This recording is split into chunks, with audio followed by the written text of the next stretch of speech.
तोलू बोल दो मेरे फ्रेंड्स के लिए कुछ। क्यों तोलू तुम बोल कह दो मेरी नानी के वीडियो को लाइक करो। और तो किट्टू तुम बोलोगी कुछ? नहीं बोलोगी? बोलो ऐसा ही बोलते। वीडियो को लाइक करो, कमेंट करो, शेयर करो, जो कर सको सब कर दो। Hello friends, good morning. कैसे हो? आशा करती हूँ बहुत अच्छे हो गए फ्रेंड। तो आप लोग मिल चुके हैं इन बच्चों से। तो ये बच्चे हैं हमारी फुफेरी ननद है, उनकी बिटिया हैं, और हमारी फुफेरी बिटिया हैं, समझो जिठानी की बिटिया हैं, उनके बच्चे हैं। मतलब हमारी जिठानी के नाती और नातिन हैं। तो समझो हमारे भी नाती नातिन हुए, तभी तो तोलू नानी बोल रहे थे हमारे लिए। और तो रिश्ता थोड़ा अटपटा सा लगता है, लेकिन जब है तो है ही। नानी हो या दादी हो, रिश्ता तो रिश्ता ही है। कम एज हो या ज़्यादा एज हो, इससे क्या फ़र्क पड़ता है। और फ्रेंड्स, कल मैंने कुल्फ़ी बनाई थी तो मेरे घर भर के लिए केवल हो पाई थी, सबके लिए, लेकिन इन बच्चों को मैं नहीं दे पाई थी, खिला पाई तो बिल्कुल मन में अच्छा नहीं लग रहा था। फिर मैंने आज रात में फिर जमने के लिए रख दी थी। तो मैंने कहा सुबह सुबह बच्चों को बुला ला जाओ कर मन्नू, तो खिला दे बच्चों को कुल्फ़ी। तो बच्चों को बहुत ही टेस्टी लगी और खुश भी हुए कुल्फ़ी खाकर। और आज मन्नू तैयार हो रहे हैं, आज कहीं चलना है, अम्मा जी सबको लेकर चल रही हैं। तो आप लोग भी प्लीज़ फ्रेंड्स ब्लॉग में बने रहें। फ्रेंड्स, मैं तो हो गई हूँ फुर्सत किचन के काम से, खाना बन गया है और फटाफट से ऐसे ही नहाकर पूजा कर आ गई थी, साड़ी लिपेट कर। अभी अच्छे से तैयार होंगे, आज अम्मा जी कहीं चल रही हैं सबको लेकर। अभी दिखाएंगे आप लोगों को फिर से हम कहाँ चल रहे हैं। बस अभी तैयार हो जाए, फटाफट से तैयार होकर मिलते हैं आप लोगों को। और बाहर सब लोग ऐसे ही खड़े थे। अभी दीदी आई थी अंदर, मैंने कहा पिन लगा लो साड़ी में, तो दीदी जल्दी जल्दी चक्कर में ऐसे ही चली आई थी। तो वही साड़ी में पिन लगाई। और मन्नू कह रहे हमको 5 रुपए दो, मैं टेढ़े मेढ़े लेकर चलूंगा खाते हुए। बच्चों को बस यही आदत होती है कि जब साथ साथ बच्चे हों तो सबको ऐसा लगता है हम कुछ खाते पीते हुए चलें। तो फिर वही कुरकुरे लेने के लिए पैसे मांग रहे थे। और फिर आज फिर फ्रेंड्स वहीं चल रहे हैं जहाँ अभी चाची ने चादर चढ़ाई थी, एक जिंद बाबा के नाम से जो स्थान है वहाँ। तो वहीं चल रही हैं आज अम्मा लेकर। अम्मा ने मन्नत बोली थी, कहा था कि चादर चढ़ाएंगे आकर। और आज बहुत से लोग साथ में हैं, मोहल्ले के भी 2-4 लोग हैं और फैमिली के सभी लोग हैं, बच्चे हैं। और इधर खजूर का पेड़ खड़ा था तो बच्चे आगे आगे भागते हुए आए थे खजूर खाने के लिए। तो वही सब तोड़ रहे थे, मैं तो पीछे थी, तो बाद में दिखाया आप लोगों को।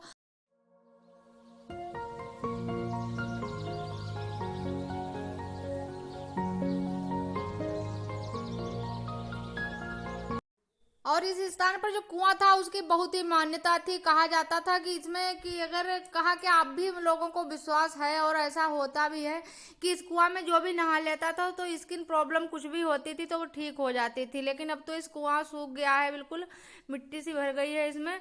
लेकिन अब भी लोग यहाँ नल पर नहाने आते हैं। लेकिन कुआं का ज़्यादा महत्व था, क्योंकि कुआं में इतनी नीम की पत्ती और नीमकौरी सब गिरती थी। तो इसी वजह से हो या भगवान के नाम से जो लोग आते थे सबको फायदा होता था।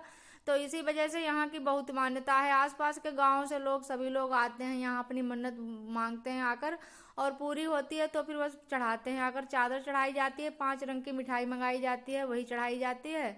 और अम्मा सारा कुछ सामान लेकर आई थी, लेकिन आज लौंग और कपूर लाना भूल गई थी। तो फिर अभी यहाँ से एक पड़ोस में गांव है, हमारा गांव थोड़ा दूर पड़ता है इस गांव, और लेकिन जो गांव पड़ोस में है वहाँ से फिर ले आए थे अभी जाकर। तो फिर पूजा फिर इसी वजह थोड़ा लेट हो गए थे, रुके रहे थे थोड़ी देर के लिए। और यहाँ फिर और भी सभी लोग आ जाते हैं। तो इधर देखो एक पार्टी और आ गई है, ये अन्नप्राशन होगा यहाँ पर और चादर भी चढ़ाई जाएगी। तो ढोलक कसी जा रही है देखो बजाने के लिए। अभी गाना बजाना भी होगा, आप लोग भी सुनना देखना।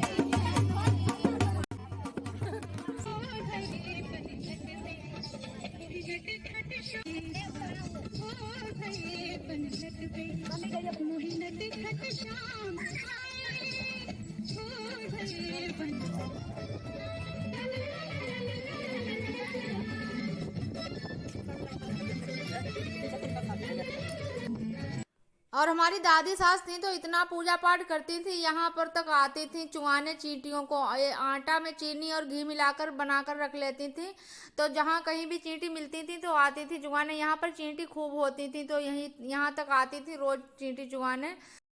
और अब पूजा पाठ सब हो गया और प्रसाद बांटा जा रहा है, तो मन्नू को लग रहा है कि सारे पेड़े मैं ही खा लूं, क्योंकि आप लोगों को पता है कि मन्नू को पेड़ा देकर कंट्रोल नहीं होता है। और यहाँ पर फिर मन्नू रोए भी थे, मैंने डांट दिया था कि क्योंकि अगम को ये मार रहे थे, कह रहे थे हम अगम को मारेंगे, अगम ने मुझे मारा है। तो यहाँ पर वो सरसों की बहुत ऊंची ऊंची लकड़ी लगी थी, तो मैंने कहा लग जाएंगे, गिर जाएंगे, नाक कान में कहीं छिद जाएंगी तो फिर बहुत दिक्कत हो जाएगी। तभी मैंने डांट दिया था, इसी वजह से रोते हुए हमसे चिपके हुए चल रहे हैं। लक्ष्मी वीडियो बना रही हैं, देखो ये रोते हुए हैं। और बस ऐसे करके आ गए अपने घर फ्रेंड्स, और हम वीडियो का यहीं से एंड करेंगे। और आप लोग लाइक ज़रूर कर देना। Bye bye friends.